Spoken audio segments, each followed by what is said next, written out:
इस एक्सप्लेनर में हम एक ऐसी फैक्ट्री के बारे में बात करने वाले हैं जो 2400 घंटे चलती है, कोई छुट्टी नहीं, कोई संडे नहीं।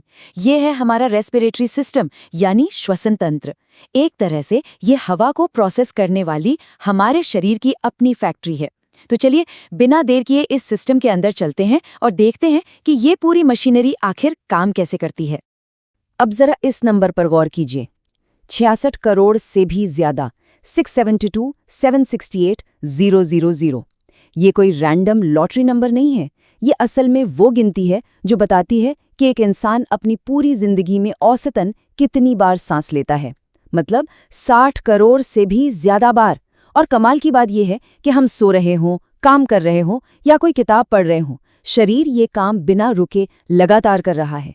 तो यहाँ एक बहुत ही दिलचस्प सवाल आता है, बिना एक सेकंड सोचे ये इतना बड़ा ऑपरेशन आखिर मैनेज कैसे होता है? किसी भी आम फैक्ट्री को चलाने के लिए मैनेजर चाहिए, शिफ्ट इंचार्ज चाहिए, लेकिन हमारे शरीर का ये मैन्युफैक्चरिंग प्लांट दिन रात एकदम स्मूथली कैसे चल रहा है? ये सच में इंजीनियरिंग का एक बहुत ही शानदार नमूना है। तो आज के हमारे इस फैक्ट्री टूर का एजेंडा कुछ ऐसा रहेगा। पहले हम बात करेंगे जीवन की सांस के बारे में, फिर देखेंगे ट्रैकिया सुपर हाईवे, उसके बाद फेफड़े यानी हमारे दोहरे गोदाम, फिर एल्वियोली जो एक्सचेंज काउंटर हैं, उसके बाद डायाफ्राम जो असल में सारा भारी वजन उठाता है, और आखिर में फाइनल एक्सहेल यानी सांस बाहर छोड़ना। चलिए शुरू करते हैं हमारे पहले पड़ाव से, जीवन की सांस। इस पूरी फैक्ट्री का ब्लूप्रिंट मेनली 4 स्टेप्स में बटा है। स्टेप 1, नाक या मुंह से एंट्री, जहां हवा फिल्टर और वार्म होती है। स्टेप 2, ट्रैकिया कन्वेयर बेल्ट, जो हवा को तेजी से नीचे धकेलती है। स्टेप 3, फेफड़ों के गोदाम, जहां असली छटाई का काम होता है। और फाइनली स्टेप 4, ब्लड स्ट्रीम यानी रक्त प्रवाह में डिलीवरी। इसे ऐसे सोचिए जैसे ताज़ी हवा हमारा कच्चा माल है जो गेट से अंदर आया, बेल्ट पर चढ़ा और फिर ट्रकों यानी खून के जरिए पूरे शरीर में सप्लाई हो गया। आगे बढ़ते हैं हमारे दूसरे सेक्शन पर, ट्रैकिया सुपर हाईवे। अब अगर किताबों में देखें तो ट्रैकिया को बस एक जैविक ट्यूब लिख दिया जाता है। थोड़ा बोरिंग है ना? लेकिन असल में ये एक बेहद efficient one way super highway है। ये कोई मामूली खोखला पाइप नहीं है। इसके अंदर बहुत ही छोटे छोटे माइक्रोस्कोपिक झाड़ू लगे होते हैं। इनका काम ये श्योर करना है कि कोई भी धूल या कचरा हमारे मेन गोदामों तक ना पहुंचे। ये आने वाली हर डिलीवरी के लिए एकदम फास्ट ट्रैक लेन की तरह काम करता है। अब आते हैं तीसरे हिस्से पर, फेफड़े, जिन्हें हम दोहरे गोदाम कह रहे हैं। इन गोदामों का काम करने का तरीका बहुत ही इंटरेस्टिंग है। अंदर क्या आ रहा है? एकदम फ्रेश ऑक्सीजन से भरा हुआ कच्चा माल, और बाहर क्या जा रहा है? एकदम बासी कार्बन डाइऑक्साइड से भरा हुआ एग्जॉस्ट।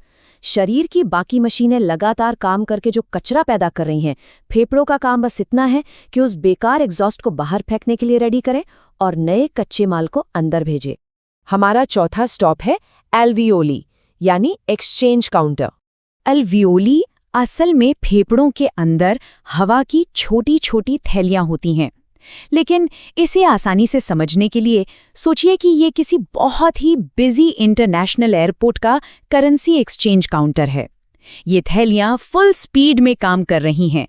ये तुरंत कीमती ऑक्सीजन वाली करेंसी को लेती हैं और बदले में शरीर की बेकार हो चुकी कार्बन डाइऑक्साइड करेंसी को बाहर फेंकने के लिए पकड़ा देती हैं।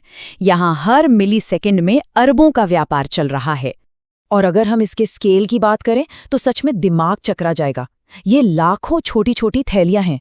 अगर हम एक इंसान के फेफड़ों की इन सभी थैलियों को खोलकर एकदम सीधा बिछा दें तो पता है ये कितनी जगह लेंगी? लगभग एक पूरे टेनिस कोर्ट के बराबर। जी हाँ, एक पूरा टेनिस कोर्ट जो इंसान की छाती के अंदर बड़े ही करीने से फोल्ड करके फिट किया गया है। इसी से अंदाजा लग जाता है कि गैसों का ये एक्सचेंज कितनी बड़ी जगह पर और कितनी अविश्वसनीय स्पीड से हो रहा है। अब चलते हैं 5वें हिस्से पर, डायाफ्राम यानी असली भारी वजन उठाने वाला। टेक्निकली देखें तो डायाफ्राम छाती के बेस पर एक गुंबद या डोम के आकार की मांसपेशी है, लेकिन असलियत में ये इस पूरी फैक्ट्री का मेन इंजन रूम है। फेफड़े अपने आप हवा अंदर नहीं खींच सकते, वो तो बस गुब्बारे हैं। ये डायाफ्राम ही है जो लगातार लीवर्स को खींचता है, सिकुड़ता है और चपटा होता है ताकि पूरी फैक्ट्री आराम से काम करती रहे। ये हर पल भारी मशीनरी को ऑपरेट कर रहा है।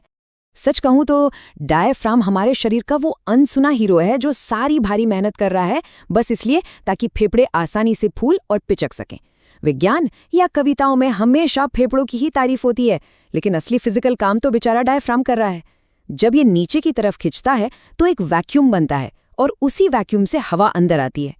सारा क्रेडिट फेफड़े ले जाते हैं, लेकिन असली हीरो पर्दे के पीछे काम करने वाला ये डायफ्राम ही है।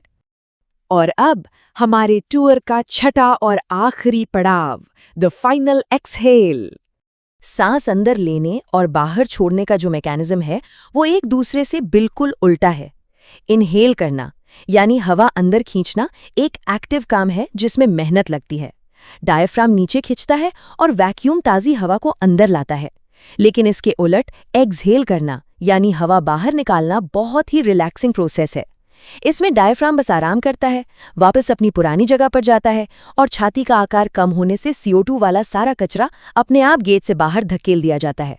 बिल्कुल वैसे ही जैसे एक लंबी शिफ्ट के बाद कोई कर्मचारी कुर्सी पर बैठकर आराम की सांस लेता है। तो इस पूरे एक्सप्लेनर के बाद एक बहुत ही विचार उत्तेजक सवाल जहन में आता है। अगर शरीर की ये सांसों वाली फैक्ट्री कभी नहीं रुकती, तो असेंबली लाइन पर असल में होता क्या है जब कोई इंसान अपनी सांस रोक लेता है? सोचिए, एक्सचेंज काउंटर पर काम करने वाले अभी भी फ्रेश माल का वेट कर रहे हैं, निकास वाला कचरा बढ़ता ही जा रहा है और पूरी सप्लाई चेन में एक बायोलॉजिकल ट्रैफिक जाम लग गया है। ये सवाल सोचने पर मजबूर करता है कि हमारा शरीर कितना लचीला और अद्भुत सिस्टम है। इसी सोच के साथ शरीर के इन रहस्यों के बारे में अपनी उत्सुकता हमेशा बनाए रखिए।